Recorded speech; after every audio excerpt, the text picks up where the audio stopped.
Terima kasih ya Cynthia, terima kasih teman-teman media. Assalamualaikum warahmatullahi wabarakatuh. Ya, salam namo buddhaya, salam kebajikan. Ini hujan di luar, macet datang sini, jadi saya sangat mengapresiasi waktunya. Tadi kan udah banyak mendengar wawancara kita ya, banyakan bercandanya, seru. Sebetulnya begini, ini bukan soal diri saya, bukan soal karena kampung halaman dan juga kesundaan saya. Sebetulnya berawal disebabkan karena kami ya, Titi Mangsa dan Bakti Budaya Jarum Foundation, beberapa kali kita sudah melakukan banyak sekali kemesraan di dalam kerjasama ruang-ruang kreatif. Baik itu yang populer, aliwahana sastra, dan bahkan juga tradisi. Dimulai dengan tahun lalu kita membawa calon arang, ya sudah malah ke Jakarta. Sukses sekali, dan di Solo juga Bakti Budaya Jarum Foundation juga support dengan membeli tiket menjadi bagian dari pertunjukan kita. Itu sangat kita apresiasi. Nah dari situ sebetulnya memberikan kesadaran pada saya bahwa ini kan di Bali ya dan di Jakarta. Sebetulnya saya penasaran kalau di kota kelahiran saya dulu masih sama nggak ya? Seperti saya kecil dulu di tahun 80-an.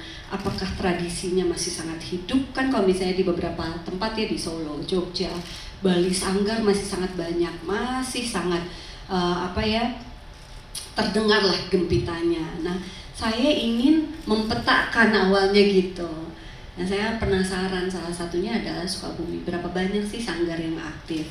Dan akhirnya lahirlah keinginan ini waktu pas kita di Kudus, sama-sama ada acaranya Mas Denny Wirawan dengan Bakti Kudus, Bakti Budaya Jarum Foundation juga. Saya menikmati sebuah pertunjukan hanya di halaman depan rumah dan mengingatkan saya waktu kecil dulu kalau kita nari itu ibaratnya kalau orang Sunda bilang di buruan gitu ya, di halaman gitu.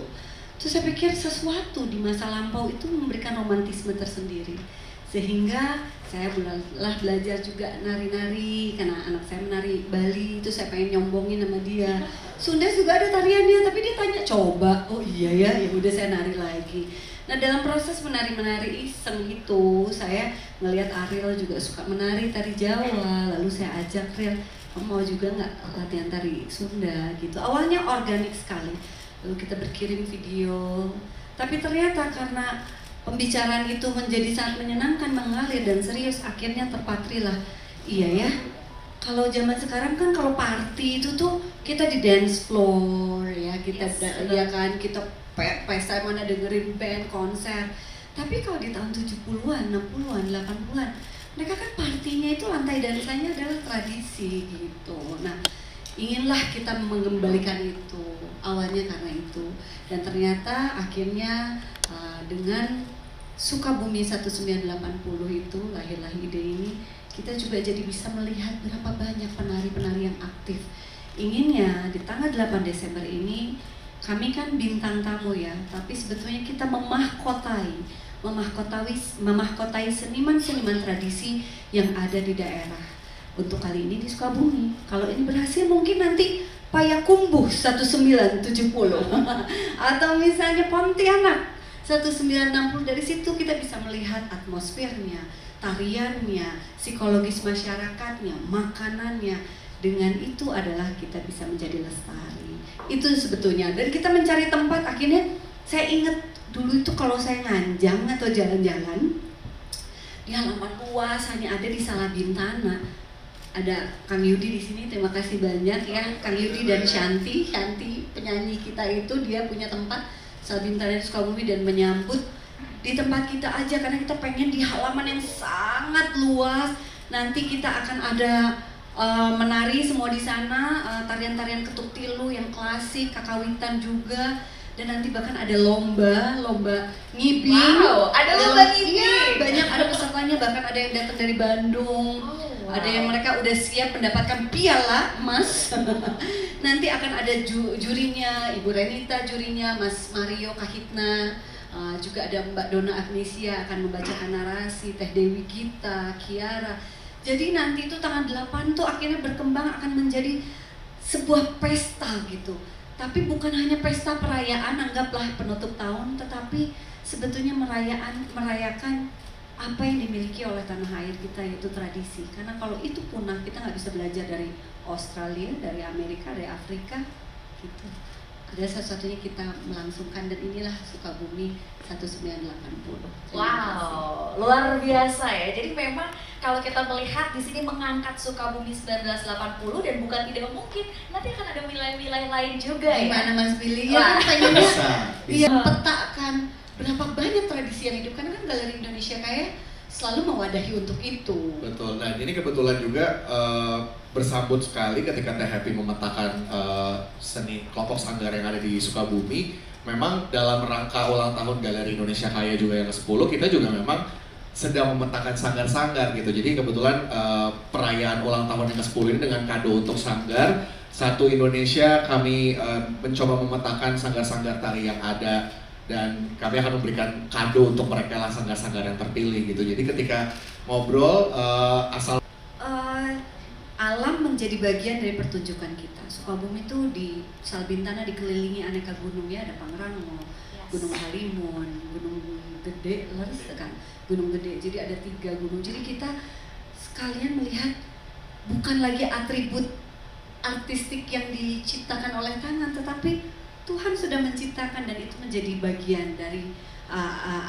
artistik pertunjukan kita kali ini. Itu satu kelebihannya. Jadi kita melihat pertunjukan, kita akan melihat api unggun dan dikelilingi oleh gunung-gunung terbaik, gitu ya. Itu satu. Kedua, kita juga ada banyak jajanan-jajanan kayak pesta rakyat dulu.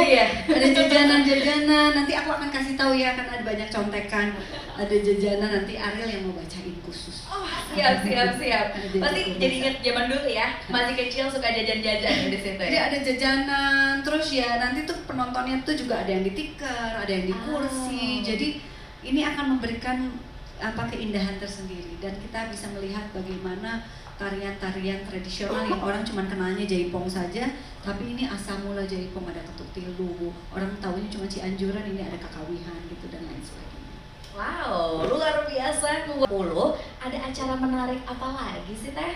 Jadi ini kan pas kita pentas itu gong acara itu setelah Isya, gitu ya.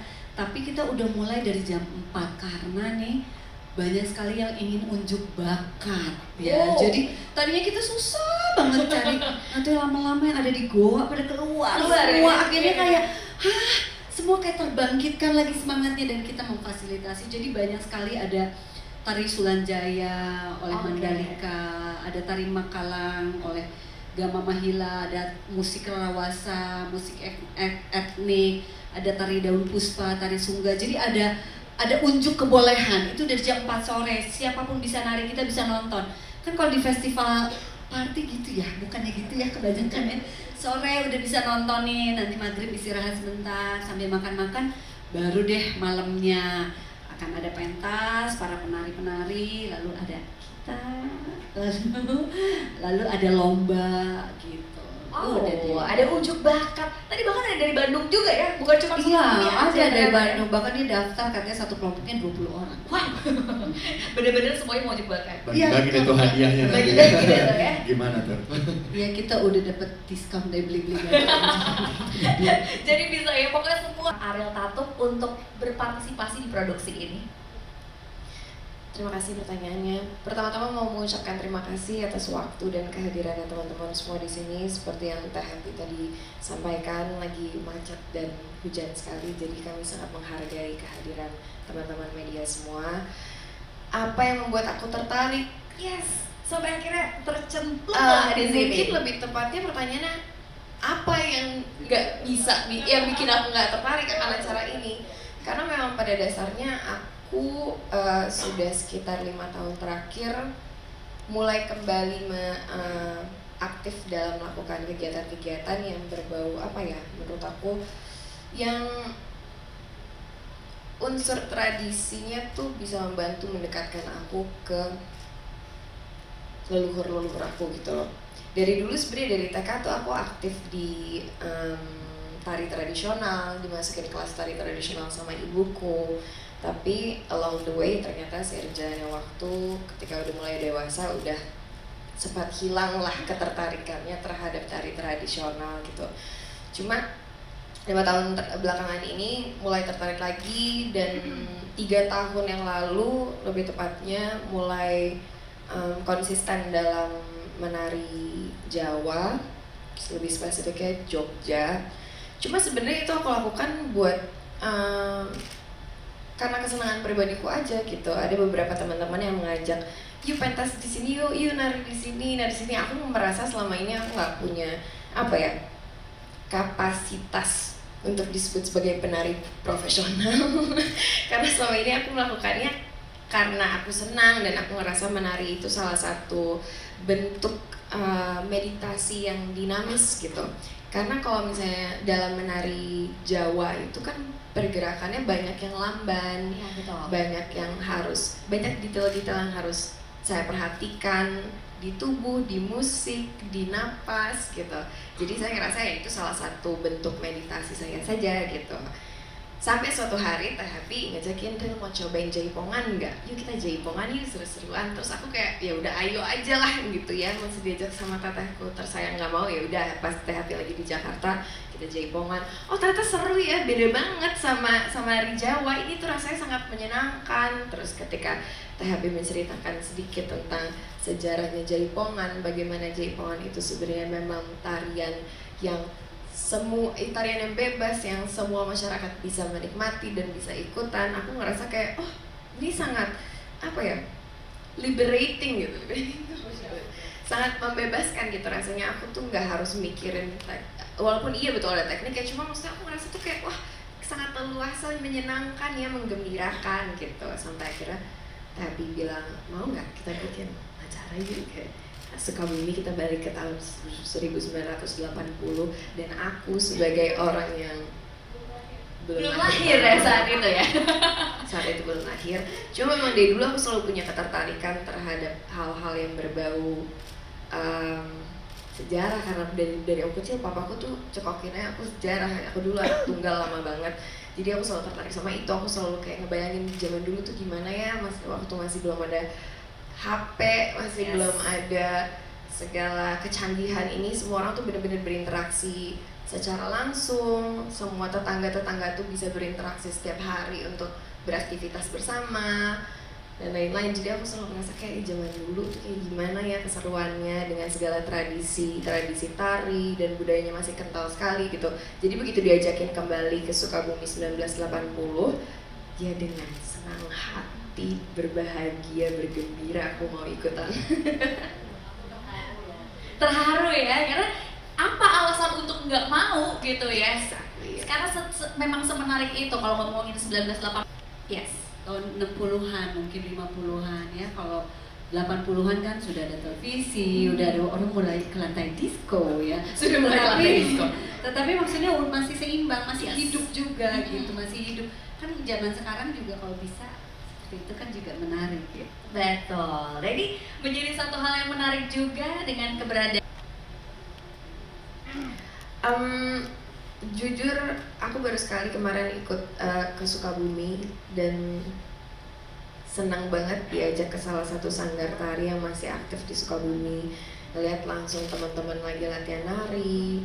Ternyata banyak juga teman-teman pria yang juga penari jaipong ya.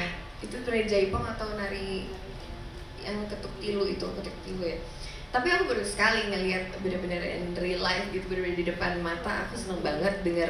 Kita selama ini latihan di Jakarta pakai musik dari internet kan. Oke. Begitu kita ke Sukabumi diiringi langsung Live ya, gamelan.